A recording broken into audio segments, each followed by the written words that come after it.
আসসালামু আলাইকুম। আমি ফাইজা ইসলাম পড়াশোনা করছি university of frontier technology Bangladesh, department of educational technology and engineering.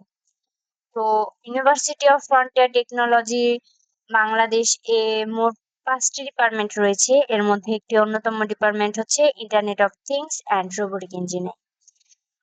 এই ডিপার্টমেন্টে বর্তমানে 7ম ব্যাচ চলমান। তো তোমরা অনেকে আমাকে অনেক রকম প্রশ্ন করেছো এই ডিপার্টমেন্ট সম্পর্কে। যদিও বলে রাখা ভালো এটা আমার ডিপার্টমেন্ট না, তবুও তোমাদের প্রশ্নের উত্তর দিতে আমি বিভিন্ন ইনফরমেশন বের করেছি, যেহেতু আমি ভার্সিটির তো ওইভাবে আর কি। তো এখানে core areas and core highlights রয়েছে, এটা পরবর্তীতে আরো ভালো করে দেওয়া আছে। সো এইটা হচ্ছে তোমাদের ম্যাক্সিমাম প্রশ্নের উত্তর এখানে রয়েছে, যেমন একাডেমিক কার্যক্রম ও অবকাঠামো। আমার আইওটি রোবোটিক্সে যা যা রয়েছে, এটা হচ্ছে নিজস্ব একটা ফ্লোর রয়েছে, একাডেমিক ক্লাস রয়েছে, রোবোটিক্স ল্যাব রয়েছে এবং কম্পিউটার ল্যাব রয়েছে। বলে রাখা ভালো, আমাদের ইউনিভার্সিটিতে প্রত্যেকটা ডিপার্টমেন্টের ক্ষেত্রে তোমাকে সিএসসি রিলেটেড যে সাবজেক্ট গুলো ওগুলো পড়তেই হবে এবং এক্সট্রা কোর্সও রয়েছে।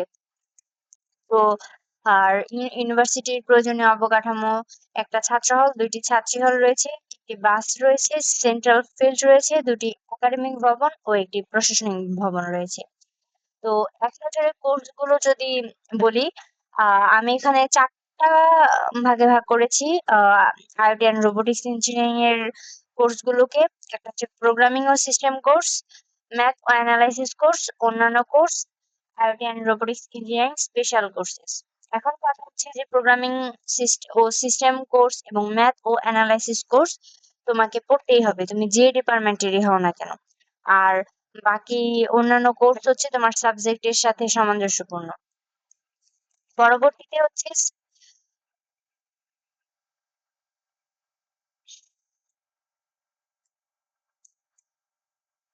পরবর্তীতে হচ্ছে যে জিনিসটার কথা বলবো, জব কেরিয়ার বা domain: IoT engineer, robotics engineering, তারপর হচ্ছে automation engineering, AI and robotics engineering, control system engineer, drone engineer, smart system developer, robotics researcher. তুমি যে কোনো সেক্টরে যেতে পারো তোমার ইচ্ছা অনুযায়ী। এছাড়া আরেকটা কথা বলে রাখা ভালো, এই সাবজেক্টের মাধ্যমে ইন্ডাস্ট্রি 4 এবং স্মার্ট ফ্যাক্টরি, স্মার্ট সিটি সব ক্ষেত্রেই রয়েছে কাজের সুযোগ। আর এই সাবজেক্ট থেকে তুমি চাইলে জব সেক্টর বাদ দিয়ে, এই সাবজেক্ট রিলেটেড যে জব সেক্টর সেটা বাদ দিয়েও সিএসসিই, ডিএসসি মানে ডেটা স্ট্রাকচার অ্যান্ড ইঞ্জিনিয়ারিং এর মতো জব ক্যারিয়ারেও মুভ করতে পারবে। তো এটা হচ্ছে ম্যাক্সিমাম এর কোশ্চেন থাকে যে রোবোটিক্স ইঞ্জিনিয়ার হয়ে আমরা কি করবো, আমরা কি শুধু রোবট বানাবো, এরকম একটা বিষয় থাকে। তো উত্তরটা হচ্ছে অবশ্যই না। এক্ষেত্রে তোমরা অনেক সেক্টরে কাজ করতে পারবে। তোমরা চাইলে সিএসসি তে মুভ করতে পারবে, ইই তে মুভ করতে পারবে, ডিএসই তে মুভ করতে পারবে। বিভিন্ন সেক্টরে তোমরা চাইলে রোবোটিক্স নিয়ে কাজ করতে পারবে। তারপরে হচ্ছে ড্রোন সেক্টরে যেতে পারবে, হেলথ কেয়ার যে রোবোটিক্স প্ল্যাটফর্ম গুলো আছে সেগুলোতে কাজ করতে পারবে। তো তোমাদের অন্যতম আরেকটা কোশ্চেন ছিল যে যারা বের হয়েছে তারা কি করছে। এখানে আমি অনেকে অনেক ভালো জায়গায় রয়েছে, কিন্তু সবার কথা বিশ্লেষণ করা সম্ভব না।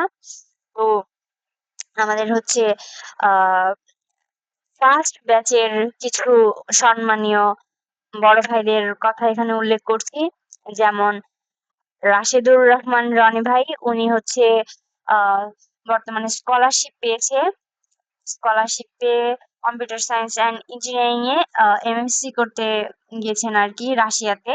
আর আরেকজনের কথা বলি, জুনায়েদ আবেদিন ভাই। উনি হচ্ছে ইরাসমাস স্কলারশিপ নিয়ে স্কলারশিপ পেয়েছে। তো উনিও ফার্স্ট ব্যাচের। এখানে যারা আছে সবাই ফার্স্ট ব্যাচের। সেকেন্ড ব্যাচ থেকেও অনেকেই পেয়েছে অনেক স্কলারশিপ, তারপরে জব। মেইনলি আরেকটা কথা যেটা তোমাদের কোশ্চেন ছিল যে রোবোটিক্স থেকে কি সিএসসি তে মুভ করা যাবে।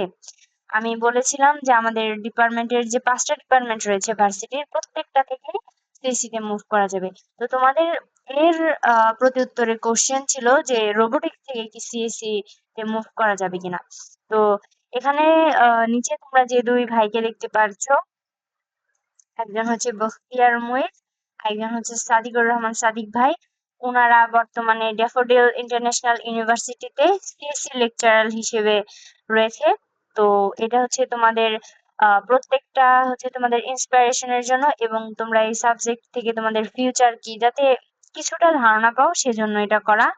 তো থ্যাংক ইউ।